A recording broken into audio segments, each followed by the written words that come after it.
Assalamualaikum warahmatullahi wabarakatuh. Yang terhormat Ibu Yani Agus Priyani, saya Amanda Dwi Aninti dengan NIM 2214261, kelas Perbankan Syariat semester 3 kelas C, akan mempresentasikan tugas kuis pertama, yaitu yang berjudul Hukum Bisnis. Saya akan menjelaskan hukum bisnis. Apa itu hukum bisnis? Pengertian dari hukum bisnis adalah peraturan yang dikeluarkan oleh pemerintah untuk mengatur perdagangan dalam kegiatan ekonomi guna mewujudkan keamanan dan ketertiban perekonomian Indonesia. Pengertian hukum bisnis menurut Munif Fuadi, suatu perangkat kaidah hukum yang mengatur tentang tata cara pelaksanaan urusan atau kegiatan dagang, industri, atau keuangan yang dihubungkan dengan produksi atau pertukaran barang atau jasa dengan menetapkan uang dari para entrepreneur dalam risiko tertentu dengan usaha tertentu dengan motif untuk mendapatkan keuntungan. Selanjutnya, hukum bisnis juga terdapat dalam surat An-Nisa ayat 29 yang berbunyi A'udzubillahi minasyaitonirrajim. Bismillahirrahmanirrahim. Ya ayyuhallazina amanu la ta'kulu amwalakum bainakum bil batili illa an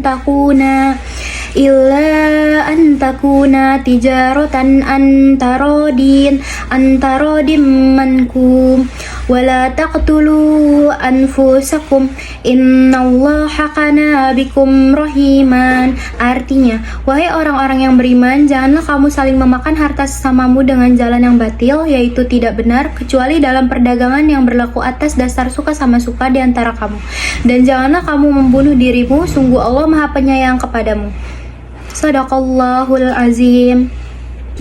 Yang selanjutnya, fungsi dari hukum bisnis. Fungsi dari hukum bisnis yaitu yang pertama sebagai sumber informasi yang berguna bagi praktisi bisnis, yang kedua untuk memahami hak-hak dan kewajiban dalam praktik bisnis, yang ketiga agar terwujud watak dan perilaku aktivitas di bidang bisnis dan berkeadilan, wajar, sehat, dan dinamis yang dijamin oleh kepastian hukum. Selanjutnya, ruang lingkup hukum bisnis. Ruang lingkup hukum bisnis secara garis besar yang merupakan ruang lingkup dari hukum bisnis diantaranya yaitu yang pertama kontrak bisnis, yang kedua bentuk-bentuk badan usaha seperti PT, CV, dan firma, yang ketiga perusahaan go publik dan pasar modal, yang keempat jual beli perusahaan, dan yang kelima penanaman modal atau investasi. Selanjutnya, sumber hukum perundangan. Sumber hukum perundangan terbagi menjadi 4 bagian. Yang pertama, hukum perdata seperti hukum perjanjian, hak kebendaan sebagai sumber terjadinya bisnis.